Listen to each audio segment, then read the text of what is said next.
तलाशी वारंट, ये दो शब्द हम अक्सर सुनते हैं और सुनते ही हमारे मन में कई तरह के सवाल भी आते हैं। देखिए, एक ऐसा कानूनी जरिया है जो राज्य के जांच करने की ताकत और किसी व्यक्ति की निजी जिंदगी, उसकी प्राइवेसी के बीच एक बहुत ही बारीक लाइन खींचता है। तो आज चलिए इसी की परतों को खोलकर समझते हैं कि आखिर ये काम करता कैसे है। तो सबसे सीधा सवाल यही उठता है कि किसी के घर में या ऑफिस में, मतलब किसी भी प्राइवेट जगह में तलाशी लेने के लिए कानून को किन शर्तों को पूरा करना पड़ता है। और देखिए, जाहिर सी बात है, ये कोई मनमाना कदम तो हो नहीं सकता। इसके पीछे एक तयशुदा कानूनी प्रक्रिया होती है। चलिए इसे और भी आसान भाषा में समझते हैं।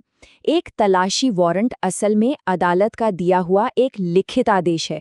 इसको एक कानूनी चाबी की तरह समझ सकते हैं, जो पुलिस या दूसरी जांच एजेंसियों को सबूत खोजने के लिए किसी की निजी जगह में तलाशी लेने की इजाजत देती है। ये शक्ति अदालत से मिलती है, किसी अधिकारी की मर्जी से नहीं। तो सवाल ये है कि अदालत ये कानूनी चाबी कब जारी कर सकती है। भारतीय नागरिक सुरक्षा संहिता यानी BNSS इसकी धारा 96 में 3 खास वजहें बताती हैं। चलिए एक एक करके इन्हें जानते हैं। तो ये है वो 3 मुख्य कारण। पहला, जब कोर्ट को ये लगे कि अगर किसी व्यक्ति से कोई दस्तावेज या चीज पेश करने के लिए कहा गया तो वो नहीं करेगा।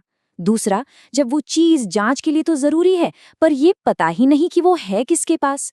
और तीसरा, जब कोर्ट को लगता है कि किसी जांच या मुकदमे के मकसद को पूरा करने के लिए एक आम तलाशी जरूरी है। हर ट्रिगर के पीछे एक अलग मकसद छिपा है और यही बात इसे दिलचस्प बनाती है।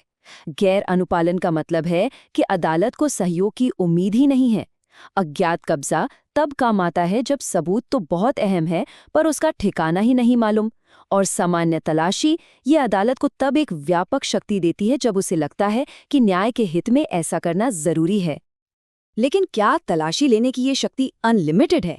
जी नहीं, बिल्कुल नहीं। कानून ये भी पक्का करता है कि इस ताकत का गलत इस्तेमाल न हो। इसके लिए कुछ साफ नियम और सीमाएं भी तय की गई हैं। कानून यहाँ अदालतों को समझदारी दिखाने की शक्ति देता है। देखिए, धारा 96(2) के तहत अदालत अगर चाहे तो वारंट में साफ साफ लिख सकती है कि तलाशी किसी खास जगह या उसके किसी खास हिस्से तक ही सीमित रहेगी। इससे बेवजह पूरी की पूरी प्रॉपर्टी की तलाशी लेने से बचा जा सकता है। और जब बात डाक या पार्सल की आती है तो कानून और भी ज्यादा सख्त हो जाता है। मतलब किसी के खत या कुरियर की तलाशी लेना इतना सीधा नहीं है। इसके लिए एक ऊंचे स्तर के अधिकारी की इजाजत चाहिए होती है। तो सबसे अहम बात यह है कि डाक से जुड़ी चीजों की तलाशी का वारंट कोई भी मैजिस्ट्रेट जारी नहीं कर सकता। ये अधिकार सिर्फ और सिर्फ जिला मैजिस्ट्रेट या मुख्य न्यायिक मैजिस्ट्रेट के पास ही होता है। इससे पता चलता है कि कानून हमारी आपसी बातचीत की प्राइवेसी को कितनी ज्यादा अहमियत देता है। अच्छा, अब एक बहुत ही बुनियादी सवाल पर आते हैं। जब राज्य किसी की तलाशी लेता है तो क्या ये हमारे संवैधानिक अधिकारों का उल्लंघन है? ये एक ऐसा सवाल है जो हमारी अदालतों के सामने कई बार आ चुका है। और यही वो कानूनी कश्मकश है जिसका हल अदालतों को निकालना पड़ा। एक तरफ जांच की जरूरत है तो दूसरी तरफ एक नागरिक के मौलिक अधिकार। तो फिर संतुलन कहाँ है? कैसे बनेगा? इस सवाल का जवाब हमें MP शर्मा बनाम सतीश चंद्र के एक बहुत ही ऐतिहासिक केस में मिलता है। सुप्रीम कोर्ट ने कहा कि तलाशी लेना किसी के संपत्ति रखने के अधिकार में सिर्फ एक अस्थायी दखल है, ये उसका उल्लंघन नहीं है।